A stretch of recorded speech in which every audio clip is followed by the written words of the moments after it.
Good morning friends. I'm constant advocate. నేను ఈరోజు APP exam గురించి మాట్లాడుతున్నా. మనకి ఆంధ్రప్రదేశ్లో ఏపీపీ పోస్ట్ని నోటిఫై చేశారు, 42 పోస్ట్.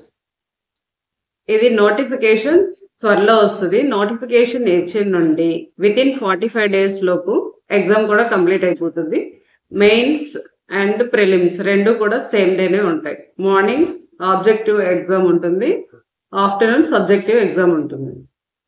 బోత్ కూడాను 200 మార్క్స్ 200 మార్క్స్ ఉంటాయి. మనకి జేసీజేలో అయితే 100 మార్క్స్ 2 hours ఉంటుంది. కానీ ఏపీపీ ఎగ్జామ్లో 200 బిట్స్ 3 hours చేయాలి. ఇంకా కంపారిజన్ విత్ జేసీజే ప్రిలిమ్స్కి దీనికి ఏంటంటే, జేసీజే ప్రిలిమ్స్ మనకి ఆన్లైన్ మోడ్ ఉంటుంది కాబట్టి ఆన్లైన్ ఆప్షన్స్ క్లిక్ చేస్తే సరిపోతుంది. కానీ ఏపీపీలో మనం బబ్లింగ్ చేయాలి, ఆన్లైన్ ఎగ్జామ్ ఉండదు. ఎందుకంటే ఆఫ్టర్నూన్ మళ్ళీ రిటర్న్ ఉంటుంది కాబట్టి ఆఫ్లైనే ఉంటుంది. దానికి మనం ఈ 200 బిట్స్ని కూడా బబ్లింగ్ చేయాల్సిన నెసెసిటీ ఉంటుంది. ఇంకా మనకి జేసీసీలో అయితే 100 మార్క్స్ 2 hours ఇస్తారు టైం. ఇంకా ఏపీపీలో 200 మార్క్స్ 3 hours టైం ఉంటుంది, ఇంక్లూడింగ్ బబ్లింగ్ కూడా చేయాలి మనం. కాబట్టి చాలా స్పీడ్గా చేయాలి. ఇంకా క్వశ్చన్స్ కూడా 2019లో వచ్చే నోటిఫికేషన్లో అయితే చాలా లెందీగా ఉన్నాయన్నమాట. క్వశ్చన్ లెందీగా ఉంది, ఆప్షన్ కూడా లెందీగా ఉంది. అంటే మనం చాలా స్పీడ్గా ఉండాలి, సబ్జెక్ట్ మీద గ్రిప్ బాగా ఉండాలి అన్నమాట. అప్పుడే స్పీడ్గా చేయగలం. మనం ఆన్సర్ చేయడమే కాకుండా బబ్లింగ్ కూడా స్పీడ్గానే చేయాలన్నమాట. కొంచెం బబ్లింగ్ కూడా ప్రాక్టీస్ చేసుకోవాలి, ఎందుకంటే 200 బిట్స్ చేయడానికి ఎంత టైం పడుతుందో అది కూడా క్యాలిక్యులేట్ చేసుకోవాలి. జేసీజే ఎగ్జామ్లో ప్రిలిమ్స్ క్వాలిఫై అయ్యాం అనుకోండి, ప్రిలిమ్స్ క్వాలిఫై అయిపోతే మెయిన్స్ రాయొచ్చు. ప్రిలిమ్స్ మార్క్స్ కన్సిడర్ చేయరు. మనకి జేసీజేలో ఏంటి, మెయిన్స్ ఎగ్జామ్ ప్లస్ ఇంటర్వ్యూ కలిపి పోస్టింగ్ అనేది వస్తుంది. కానీ ఏపీపీలో మాత్రం ప్రిలిమ్స్లో వచ్చే మార్క్స్ని ప్లస్ సబ్జెక్టివ్ మెయిన్స్లో వచ్చే మార్క్ రెండు కలిపి టోటల్ చేసి, అంటే మినిమం మార్క్స్ ఉండాలి, రెండిట్లో కూడా మినిమం మార్క్స్ అనేవి రావాలి. మినిమం మార్క్స్ వచ్చిన తర్వాత ఈ రెండిట్లను కూడా క్లబ్ చేస్తారు.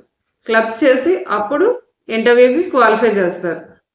మనకి మినిమం మార్క్స్ మెయిన్స్లో వచ్చి ఆబ్జెక్టివ్లో ఎక్కువ మార్క్స్ వచ్చాయనుకోండి, మనకి ఇంకా అడ్వాంటేజ్ ఎక్కువ ఉంటుంది. అంటే ఏ పేపర్లో ఎక్కువ వచ్చినా సరే రెండిట్లో క్వాలిఫై అయితే మెయిన్స్ ఇంటర్వ్యూకి మనం ఎలిజిబిలిటీ వస్తుంది. ఇంకా ఏంటంటే జేసీజేకి వెళ్ళేటప్పుడు ఫస్ట్ మనం ప్రిలిమ్స్ ప్రిపేర్ అవుదాం, తర్వాత మెయిన్స్కి ప్రిపేర్ అవుదాం సబ్జెక్టు అనుకుంటాం. కానీ ఇక్కడ ఏంటంటే స్టార్టింగ్ నుండి రెండు కూడా ప్రిపేర్ అయిపోవాలి, ఎందుకంటే రెండు సేమ్ డే ఉంటాయి, టైం ఉండదు కాబట్టి. ఇంకా నోటిఫికేషన్ రావడానికి ఎన్ని డేస్ టైం ఉంది అనేది మనకి ఇంకా ప్రజెంట్ తెలియదు. కానీ ఎప్పటి నుండే మనం ప్రిపేర్ అవ్వాలి, ఫుల్ ఫ్లెజ్డ్గా ఉండాలి. మనకి in addition to CrPC, IPC, evidence, constitution, criminal rules of practice, వీటితో పాటు ఎడిషనల్గా ఇంకా సెంట్రల్ ఎనాక్ట్మెంట్స్ 23 ఉన్నాయి, ఇంకా స్టేట్ ఎనాక్ట్మెంట్స్ 14 ఉన్నాయన్నమాట.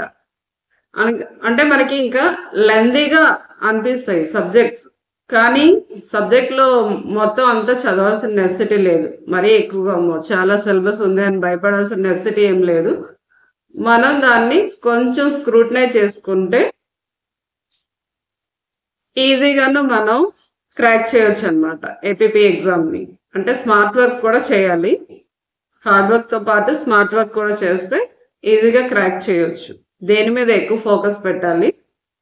ఇంకా మెయిన్ ఏంటంటే ఏ జ్యుడిషియరీ ఎగ్జామ్ అయినా ఎనీ కాంపిటేటివ్ ఎగ్జామ్ అయినా మనం ప్రజెంట్ సినారియోని అడాప్ట్ చేసుకుంటూను ప్రిపేర్ అవ్వాలి అనమాట. అలా అయితే మనకి స్కోరింగ్ బాగుంటుంది, ప్రిపరేషన్లో కూడా కొంచెం ఈజీ అవుతుంది అనమాట. ఓల్డ్ పేపర్సే చూసుకొని అవే రిపీట్ అవుతాయని అలా చదవకూడదు. ఓల్డ్ పేపర్స్ ఆఫ్కోర్స్ చూడొచ్చు, కానీ ప్రజెంట్ సినారియోని మనం దృష్టిలో పెట్టుకొని చదవాలి. మనకి న్యూ క్రిమినల్ లాస్ ఎన్ఫోర్స్మెంట్ వచ్చి మోర్ దెన్ 9 months అవుతుంది కాబట్టి వాటిని కూడా ఇంక్లూడ్ చేయొచ్చు. ఒకవేళ ఇంక్లూడ్ చేసినా సరే ఓల్డ్ లాస్ కి న్యూ లాస్ ని కంపారిటివ్ అనాలిసిస్ అడిగే ఛాన్సెస్ ఉంటాయన్నమాట.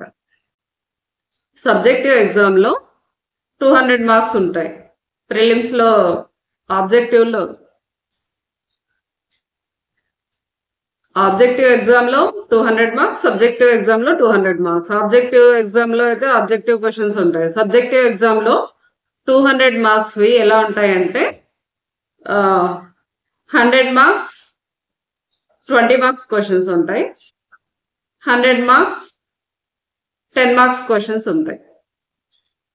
మనకి వాళ్ళు ఏంటంటే స్టార్టింగ్ ఏం చేస్తారంటే ఈ 10 మార్క్స్ క్వశ్చన్స్ 10 ఇస్తారు. తర్వాత ఇవి అయిపోయిన తర్వాత 20 మార్క్స్ క్వశ్చన్స్ 5 ఇస్తారు. దీనికి మళ్ళీ కూడా మనం ఇష్టం వచ్చినట్టు రాయటానికి ఆన్సర్స్ ఉండదన్నమాట. వాళ్ళు ఎంత స్పేస్ ఇస్తారో ఆ స్పేస్లోనే రాయాలి. ఇంకా మనం స్టార్ట్ చేసేటప్పుడు మనం ఎగ్జామ్ స్టార్ట్ చేసేటప్పుడు ఏం చేస్తాం, ఫస్ట్ రాసే వాటికి ఎక్కువ టైం ప్రియారిటీ ఇస్తాం. ఆటోమేటిక్గా తెలియకుండా అయిపోతుంది, తర్వాత టైం అయిపోతుందని స్పీడ్గా రాస్తాం. అందుకు ఏం చేయాలి అంటే నేను చేసే మిస్టేక్ ఏంటంటే ఫస్ట్ షార్ట్ ఆన్సర్స్ రాశాను 10 మార్క్స్. నేను రాసే ఆన్సర్స్ కొంచెం ఇంకా మిగిలిపోతే కొంచెం ఇలా అడ్జస్ట్ చేస్తూ రాశాను. లాస్ట్కి ఏంటి 20 మార్క్స్ టైం మేనేజ్ చేస్తాం. ఎంత చేసినా సరేను ఫస్ట్ రాసేవాటికి ఎక్కువ టైం స్పెండ్ చేస్తాం అనమాట. ఈ 20 మార్క్స్ రాసేటప్పటికి ఇంకా స్టార్ట్ చేస్తాం. ఇంకా 1 hour ఉంది, 1.5 hour ఉంది అని చెప్పడం స్టార్ట్ చేస్తారు. ఎంతైనా సరే మనం షార్ట్ ఆన్సర్ రాసేటప్పుడు బ్రీఫ్ చేసేయచ్చు. ఎస్ఏ ఆన్సర్స్ రాసేటప్పుడు వాడు ఎక్కువ పేజ్ ఇస్తాడు, ఆ పేజ్నంతా కూడా మనం ఫిల్ చేయాలి. అందుకు నేను చేసే మిస్టేక్ చేయకుండా ఫస్ట్ అందరూ కూడా ఎస్ఏ ఆన్సర్స్ రాయండి. ఎస్ఏ ఆన్సర్స్ రాయటం వలన మనకి ఎలాగన్నో ఎక్కువ మ్యాటర్ వస్తుంది కాబట్టి ఫేజ్ ఫిల్ అవుతాయి. ఎస్ఏ ఆన్సర్స్ 5 ఉంటాయి. వాడు 20 మార్క్స్కి ఇచ్చేటప్పుడు మనం బాగా రాస్తే మనకి 15 అలా వస్తాయి. మనం అదే షార్ట్ ఆన్సర్ 10 మార్క్స్ మనం ఎంత బాగా రాసినా సరే వాడు 7 మార్క్స్ అంతకంటే వేయరు. కాబట్టి ఫస్ట్ ప్రియారిటీ 20 మార్క్స్ ఇస్తే మనకి స్కోరింగ్ కూడా ఎక్కువ వస్తుంది. ఇంకా లెందీ సిలబస్ ఉందని ఏమి భయపడాల్సిన నెసెసిటీ లేదు. స్మార్ట్ వర్క్ చేయండి, నేను గైడెన్స్ ఇస్తాను. ఇప్పటి నుండి అందరూ కూడా స్టార్ట్ చేయండి. ఇంకా ఏజ్ లిమిట్ ఏంటంటే ఓసీ వాళ్ళకి 42 years ఉంటుంది, ఎస్సీ ఎస్టీ బీసీ వాళ్ళకి 47 years వరకు ఉంటుంది. అది ఏ రోజైతే నోటిఫికేషన్ ఇస్తారు, నోటిఫికేషన్లో ఏ డేట్ అయితే ఇస్తారో ఆ టైంకి అనమాట. కాబట్టి ఓసీ వాళ్ళు అప్ టు 40 years లోపు ఉన్న వాళ్ళందరూ ప్రిపేర్ అవ్వడం స్టార్ట్ చేసేయండి. ఇంకా ఎస్సీ ఎస్టీ బీసీ వాళ్ళందరూ కూడా 47 years లోపు ఉన్నవాళ్ళు ప్రిపరేషన్ స్టార్ట్ చేసేయాలి. ఇంకా మెయిన్ ఏంటంటే కోర్టుకి వెళ్తున్న వాళ్ళందరూ కూడాను ఇప్పుడు పెద్ద కోర్టులో వర్క్స్ ఏమి ఉండవు, అందరూ జడ్జెస్ ట్రాన్స్ఫర్స్ ఉంటాయి. నెక్స్ట్ ఎలాగో మనకి సమ్మర్ హాలిడేస్ అవి ఉంటాయి, ఓన్లీ క్రిమినల్ కోర్ట్సే ఉంటాయి. కాబట్టి మీరు రాకపోయినా సరే మీ సీనియర్స్కి ఏమీ ప్రాబ్లం ఉండదు. మీ లైఫ్కి మీరు ఇంపార్టెన్స్ ఇచ్చి ఇప్పటి నుండి స్టార్ట్ చేస్తే ఈజీగా క్రాక్ చేయొచ్చు. పెద్ద డిఫికల్ట్ ఏమీ కాదు ఏపీపీ ఎగ్జామ్. కాకపోతే స్మార్ట్ వర్క్ ఉండాలి, ప్రాపర్ గైడెన్స్ ఉంటే ఈజీగా క్రాక్ చేయొచ్చు. Wish you all the best. Thank you.